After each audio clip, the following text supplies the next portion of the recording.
सो हम लोग को अभी क्या देखना है, old utilisation of GST. GST में ओल्ड यूटिलाइजेशन आप आईजीएसटी का आईटीसी का कैसे करते थे वो हम लोग देखते हैं। ये न्यू रूल है जो आपके सामने स्क्रीन पे है वो, तो मैं आपको जस्ट बता रही हूँ कि यहाँ पे क्या होता है। आउटपुट टैक्स अगर आपके पास 1,80,000 है और आपके पास आईजीएसटी का आईटीसी 2,97,000 है, तो हम लोग क्या करते थे, जितना चाहिए उतना ही माइनस करते थे। दिख रहा है? मतलब यहाँ पे आईटीसी मतलब अगर ज्यादा है आपके पॉकेट में, आपके ज्यादा पैसा है, तो हम लोग पूरा नहीं देते थे, हम लोग जितना चाहिए उतना ही देते थे। बट ओल्ड में ऐसा नहीं होता था। ओल्ड में क्या होता था वो हम लोग अभी देखते हैं। ये ओल्ड सिनेरियो है। मतलब यहाँ पे हम लोग एक क्वेश्चन लेते हैं, जैसे कि आउटपुट आपके पास आईजीएसटी जो है वो 5,80,000 रुपीज है। आईजीएसटी कितना है? 5,80,000।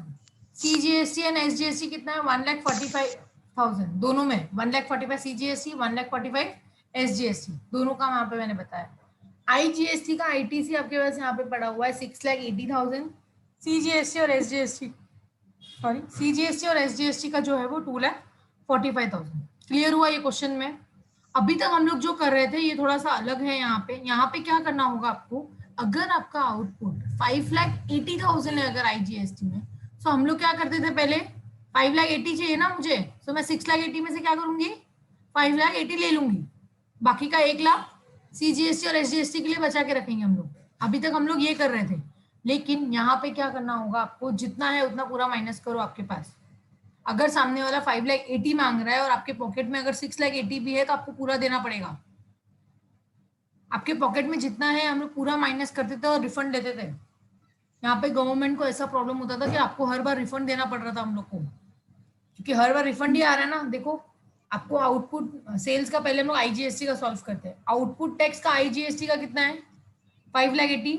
5,80,000। यस, आपका आउटपुट टैक्स 5,80,000 है। मतलब हम लोग अभी तक जो कर रहे थे, हम लोग क्या करते थे, 5,80,000 में से 5,80,000 ही माइनस करते थे अभी तक, ये न्यू रूल के हिसाब से।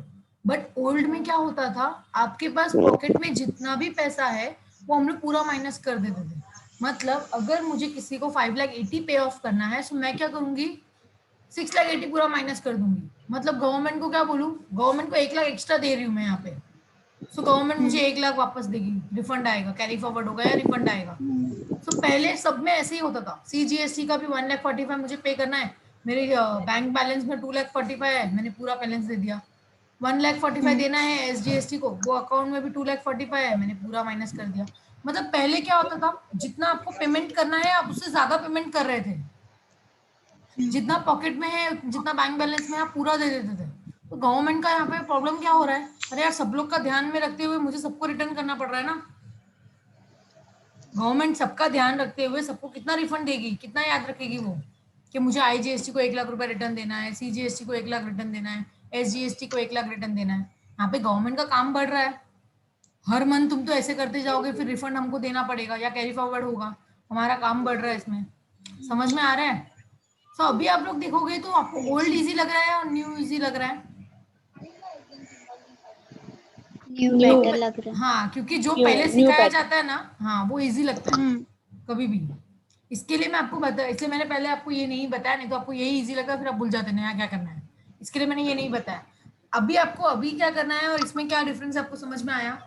अभी आपको ये करना है कि आउटपुट टैक्स में जितना रहेगा और आपके पॉकेट में जितना है और जितना रिक्वायर्ड है उतना ही देने का। पहले की तरह पूरा पॉकेट नहीं ट्रांसफर कर देने का कि अपन खाली हो गए एकदम फ्री एकदम। समझ में आया ओल्ड और न्यू में क्या डिफरेंस है?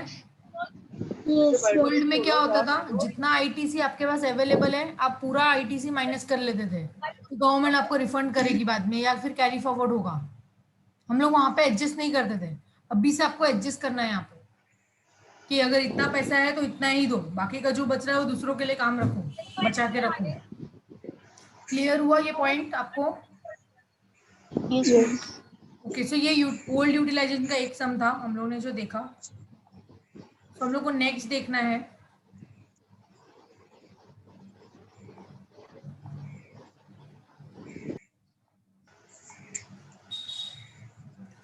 और दैट इज सेक्शन 17 सबसेक्शन 5। ये ब्लॉक क्रेडिट है। हम लोग ने अभी तक क्या क्या देखा, हम लोग ने देखा कि आईटीसी क्या होता है, आईटीसी किसको किसको एलिजिबल है, उसका कंडीशन क्या था, हम लोग ने वो सब देखा। कंडीशन क्या क्या है, कंडीशन याद है आप लोगों को? आईटीसी अगर मुझे अवेल करना है तो कंडीशन क्या है?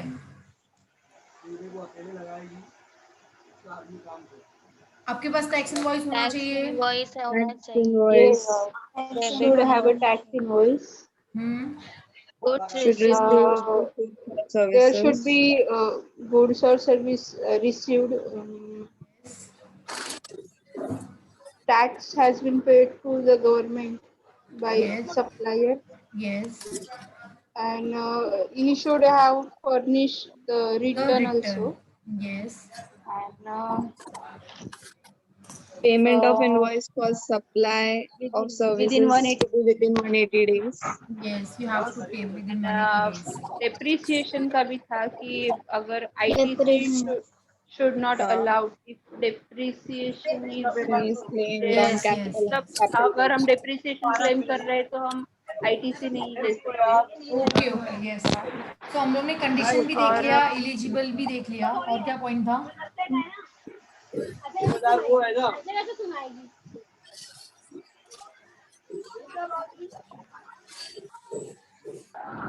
ओके, सो हम लोग ने वो देख लिया कि आईटीसी क्या है, एलिजिबल क्या है, कंडीशन क्या है। उसके बाद हम लोग ने ये भी देखा कि यूटिलाइजेशन कैसे करना है आईटीसी का।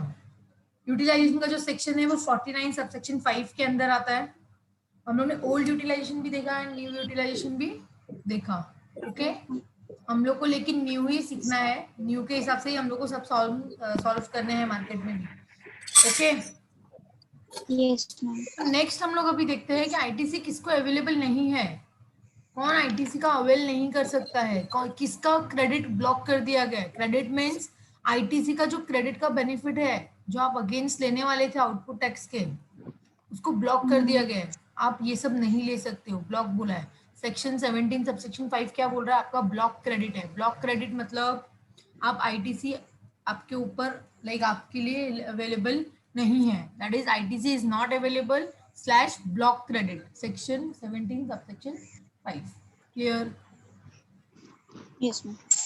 Okay. So next, first point is tax paid on purchase of motor vehicle and other conveyance. अभी यहाँ पे बोला है कि अगर मैंने आपको ये एग्जांपल ऑलरेडी मैं पहले दे चुकी हूँ आईटीसी स्टार्ट करने के टाइम पे, कि अगर मैं कार खरीद रही हूँ, अगर ये मैंने मोटर कार खरीदा या मोटर व्हीकल खरीदा या इसके अलावा मैंने दूसरा कोई भी कन्वेंस खरीदा, अगर वो क्योंकि परचेस करने के टाइम में मुझे टैक्स तो पे करना ही पड़ेगा। मैंने आपको एग्जांपल दिया था कि मैं 15 लाख रुपए का कार खरीद रही हूँ और 2 लाख रुपए मैंने उसके ऊपर टैक्स पे किया है, सो कार मुझे 17 लाख में पड़ी, ठीक है। बट अगर वो भी मुझे वो 2 लाख रुपए का जो इनपुट टैक्स क्रेडिट का बेनिफिट लेना है, क्योंकि परचेस करने के टाइम पे किया है, मतलब वो आपका इनपुट टैक्स हुआ। सो अभी यहाँ पे क्या होगा, आपको 2 लाख का बेनिफिट कब मिलेगा? अगर आपने ये मोटर कार बिजनेस के लिए यूज किया है, so you will get the ITC का क्रेडिट का बेनिफिट। क्लियर है? यहाँ पे बोला है कि अगर आपने tax paid on purchase of motor vehicle and other conveyance, अगर ये आपका पर्सनल पर्पस के लिए है तो ITC can not be availed. लेकिन यहाँ पे बोला गया है कि अगर आपका फर्दर सप्लायंस ऑफ हो रहा है, जैसे कि अगर आपने कार खरीदा, कार क्यों खरीदा? आपको बिजनेस करना है, लाइक जैसे कि आप बोल सकते हो एक्सेप्शन Transportation. दिया हुआ है, यस, ये एक्सेप्शन केस है। इसके अलावा अगर कुछ है तो पर्सनल माना जाएगा। मतलब अगर आपने मोटर कार परचेस किया और टैक्स पे किया तो आईटीसी अवेलेबल नहीं है, लेकिन एक्सेप्शन है, अगर आप मोटर कार खरीद रहे हो, क्यों खरीद रहे हो? फर्दर सप्लाई करना है तो आईटीसी मिलेगा। गुड्स ट्रांसपोर्टेशन करना है, पैसेंजर का ट्रांसपोर्टेशन करने के लिए आपने लिया है, आईटीसी मिलेगा। अदरवाइज वो ड्राइविंग भी होता है ना, ड्राइविंग ट्रेनिंग स्कूल होता है लोग का, और वैसा कुछ है तो भी आपको आईटीसी अवेल कर सकते हो। तो ये एक्सेप्शन भी है। मतलब आईटीसी के साथ यहाँ पे मैं ये जो आईटीसी का हम लोग ब्लॉक पढ़ रहे हैं, यहाँ पे मैं आपको दोनों चीजें बताऊंगी कि आपको आईटीसी नहीं मिलेगा, लेकिन एक्सेप्शन भी है, आपको अगर मिल सकता है। समझ में आया? तो आपको ये याद रखना है कि अगर आप मोटर कार खरीद रहे हो या कोई भी गाड़ी खरीद रहे हो, कोई भी कन्वेंस, तो आपको आईटीसी नहीं मिलेगा। लेकिन अगर वो बिजनेस रिलेटेड हुआ, फर्दरनेस ऑफ बिजनेस हुआ, सो you will get a ITC of this. Clear? So next point is, अगर आपने फूड ब्रेवरेज हुआ, आउटडोर कैटरिंग हुआ, ब्यूटी ट्रीटमेंट लिया, हेल्थ सर्विस लिया, या फिर कॉस्मेटिक खरीदा, प्लास्टिक सर्जरी करा, तो ये सब चीज के लिए आपको आईटीसी नहीं मिलेगा। क्या बोला है यहाँ पे, अगर आपने कुछ फूड खरीदा, फूड क्यों खरीदोगे, आपको खाना होगा तो आप खरीदोगे। सो अगर फूड खरीदा, फॉर एग्जांपल से अगर मैं कुछ ऑर्डर दे रही हूँ यहाँ पर, फॉर एग्जांपल से यहाँ पे बर्गर का ऑर्डर दिया आपने, तो वहाँ पे आपको जीएसटी ऐड ऑन करके दे रहा है वो। सो जो परचेज किया बर्गर, 40 रुपए का जो बर्गर परचेज किया, उसके ऊपर 10 रुपए जीएसटी लगाया, तो बर्गर मुझे 50 में पड़ा। सो वो जो 10 रुपए का क्रेडिट यहाँ पे आपको मिल रहा है वो नहीं मिलेगा। क्यों? क्योंकि आपने खुद के पर्सनल यूज के लिए लिया है। यहाँ पे तो पहले ही बात चल रही है, अगर आपने कुछ भी चीजें पर्सनल कंजम्पशन के लिए ली है तो आप आईटीसी नहीं ले सकते हो। वो इट शुड बी और सिमिलर बिजनेस का, अगर आपका फर्दरनेस ऑफ बिजनेस होना चाहिए। कैटरिंग का सर्विस आप खुद ले रहे हो, अगर आपका कैटरिंग का बिजनेस है तो आप आईटीसी क्लेम कर सकते हो, लेकिन आपने कैटरिंग का सर्विस खुद ही लिया है, फैसिलिटी खुद ही ले रहे हो, तो आप ITC can not B weld over here. Beauty treatment आपने खुद ने लिया है तो आप नहीं ले सकते हो। ब्यूटी ट्रीटमेंट का अगर आपका बिजनेस है, यहाँ पे अगर आप ब्यूटी ट्रीटमेंट का अगर बिजनेस अगर ओपन करके रख रहे हो आपने, तो आईटीसी मिलेगा, लेकिन खुद ने कराया रहेगा तो नहीं मिलेगा। हेल्थ का सर्विस, अगर आपने खुद की हेल्थ की ध्यान रखने के लिए अगर कुछ सर्विस लिया है, आईटीसी नहीं मिलेगा। लेकिन हेल्थ सर्विस आप खुद प्रोवाइड करते हो लोगों को, so you can take a ITC, because ये आपका बिजनेस है। समझ में आया? आपने कॉस्मेटिक या प्लास्टिक सर्जरी अगर आपने कराया है या कोई कॉस्मेटिक खरीदा है तो ITC can not be availed, लेकिन अगर ये आपका बिजनेस होगा तो आपको आईटीसी मिलेगा। समझ में आया ये point? Yes, ma'am. So first point था कि अगर आपको मोटर कार खरीदना है, पर्सनल यूज के लिए है, आईटीसी नहीं मिलेगा। बिजनेस के लिए है, आईटीसी आप ले सकते हो। ये भी चीजें देखी, ये सब अगर पर्सनल है तो आईटीसी नहीं मिलेगा। ये सब रिलेटेड अगर आपके बिजनेस रिलेटेड है तो आईटीसी आपको मिलेगा। क्लियर ये पॉइंट? Yeah. नेक्स्ट देखते हैं, membership of a club, health and fitness centre. Normally हम लोग मेंबरशिप लेते हैं, पता है, क्लब में जाते हैं मेंबरशिप ले लेते हैं। हेल्थ एंड फिटनेस है, जिम वगैरह जो है वो लोग के लिए आप मेंबरशिप ले लेते हो। सो वोट अप टाइम पे आपको आईटीसी अवेल नहीं कर सकते हो आप, ITC can not be availed. फिर आप वापस सोचो, अगर ये सब चीज का अगर आपका बिजनेस होगा तो आप अवेल कर सकते हो, नहीं तो नहीं कर सकते हो। समझ में आया? बट इसका कुछ भी एक्सेप्शन नहीं है यहाँ पे। ओके, ये नॉर्मल आपको यहाँ पे बताया हुआ है कि अगर आप ऐसा कुछ कर रहे हो, members of club, health, fitness, क्योंकि ये सब चीज के लिए आपको क्या एक्सेप्शन दिया जाएगा, ये सब खुद के लिए ही लेते लोग। सो आईटीसी यहाँ पे आप नहीं ले सकते। सेकंड क्या बोला है, leave travel allowance benefit to employ. अगर आपके एम्प्लॉयर ने लीव ट्रैवल अलाउंस का अगर आपको बेनिफिट दिया है, सो ये आपका पर्सनल हो गया है यहाँ पे, so ITC can not be availed. यहाँ पे भी कोई एक्सेप्शन नहीं है। समझ में आया? क्योंकि अगर आपको बाहर घूमने जाना है तो आप खुद भी पैसा दे सकते हो, आपका एम्प्लॉय क्यों दे रहा है? समझ में आया? लेकिन अगर आपने एम्प्लॉय, ये जो खर्चा है वो सबके लिए नहीं है। अभी नॉर्मली क्या होता है, एम्प्लॉय को घूमने आपने क्यों भेजा, हो सकता है कि तुमने घूमने ना भेजा हो, पैसा ऐसे ही आपको बचाना होगा जीएसटी, तो आपने बोल दिया कि मैंने उसको दे दिया है करके घूमने भेजा है। तो ये टाइम पे आप जीएसटी को यहाँ पे क्या कर रहे हो, कुछ जीएसटी बचाने का सोच रहे हो, आप टैक्स बचाने का सोच रहे हो, सो वो पॉसिबल नहीं है यहाँ पे। समझ में आया?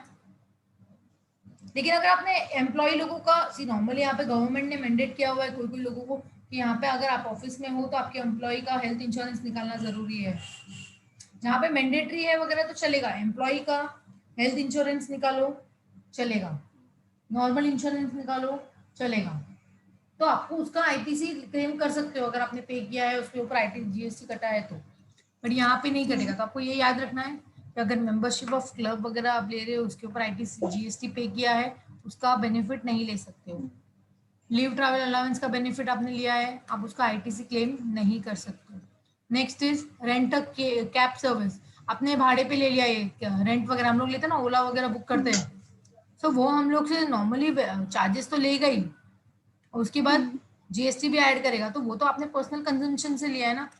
फॉर एग्जांपल से अगर आप अंधेरी में हो, अंधेरी से आपको चर्चगेट जाना है, सो यहाँ से आपने कैब किया, सो कैब वाला क्या कर रहा है, आपसे नॉमिनल चार्जेस तो ले रहा है सर्विस का, क्योंकि यहाँ से वहां पर उसने आपको ड्रॉप किया, प्लस जीएसटी का भी चार्ज लेगा। सो वो आपने जो जीएसटी का चार्ज पे किया है उसका बेनिफिट आप यहाँ पे नहीं ले सकते। फिर एलआईसी हेल्थ इंश्योरेंस, एलआईसी हुआ या हेल्थ इंश्योरेंस हुआ, आपने खुद के लिए निकाला है, खुद के लिए लाइफ के लिए अपने लाइफ एलआईसी निकाला, हेल्थ इंश्योरेंस निकाला, उसके ऊपर जीएसटी लगा है, आप आईटीसी क्लेम नहीं कर सकते हो। समझ में आया? Hmm. बट यहाँ पे एक्सेप्शन बोला हुआ है कि अगर आपका LIC का बिजनेस है, खुद LIC बिजनेस कर रहे हो, या फिर हेल्थ इंश्योरेंस है और आपने यहाँ पे गवर्नमेंट ने या फिर कुछ मैंडेटरी किया हुआ है, बोला है कि आपकी कंपनी को हेल्थ इंश्योरेंस निकालना ही चाहिए स्टाफ लोगों का, और फिर अगर हेल्थ इंश्योरेंस में आपका GST डिडक्ट हुआ रहेगा तो आप ITC क्लेम कर सकते हो, ये एक्सेप्शन में आया है। या फिर LIC का आपका खुद का बिजनेस है, सो आप यहाँ पे क्लेम कर सकते हो कि मेरा बिजनेस है, मैं तो वही हुआ ना, फिर आप LIC का पॉलिसी आप किधर से लेते हो, फिर पॉलिसी बेचते हो कस्टमर लोग को, जो ट्रांजेक्शन होता है यहाँ पे नॉर्मली वैसे ही हुआ ये। तो आपको यहाँ पे ये याद रखना था। समझ में आया? हम लोग ने यहाँ पे 6 पॉइंट देखा, कौन सा? एक तो मोटर कार का देखा, मतलब जो ब्लॉक क्रेडिट है आपका, मोटर कार पर्सनल कंजम्पशन के लिए लिया है, पर्सनल यूजेस के लिए लिया है, ITC can not be availed. But अगर वो फर्दर सप्लाई के लिए है या फिर बिजनेस के रिलेटेड है, फर्दरनेस ऑफ बिजनेस है, यू कैन टेक ITC। फिर ये सब चीज फूड के लिए है, कैटरिंग है, या फिर ब्यूटी ट्रीटमेंट है, हेल्थ है, कॉस्मेटिक है, ये सब अगर पर्सनल कंजम्पशन है, ITC can not be availed. लेकिन अगर ये सेम चीज का अगर आपका बिजनेस है तो आप ITC ले सकते हो। फिर नेक्स्ट क्या देखा, मेंबरशिप वगैरह ले रहे हो अगर आप हेल्थ का, फिटनेस सेंटर का, आप ITC नहीं मिलेगा, कोई एक्सेप्शन नहीं है यहाँ पे। मैम वो बैंक वाला स्क्रीन दिखाना, क्या? मैम इससे पहले का स्क्रीन दिखाना, वो स्क्रीनशॉट लेना था।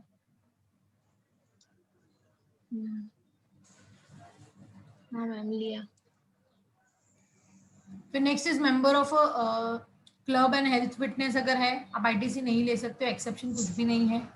अगर एम्प्लॉय को अगर हेल्थ ट्रैवलिंग के लिए, घूमने के लिए भेजा है, LTA जिसको बोलते हैं, लिव ट्रैवल अलाउंस वगैरह जो भी आपको मिल रहा है, उसको आपने एम्प्लॉय को दिया, आप ITC नहीं ले सकते हैं यहाँ पे। फिर लास्ट इज अगर आपने कैब का सर्विस लिया, ओला का सर्विस लिया, LIC प्रीमियम वगैरह ले रहे हो, आप लोग खुद ही पॉलिसी ले रहे हो, एंड हेल्थ इंश्योरेंस खुद ने लिया हुआ है, आप ITC can not be availed over here.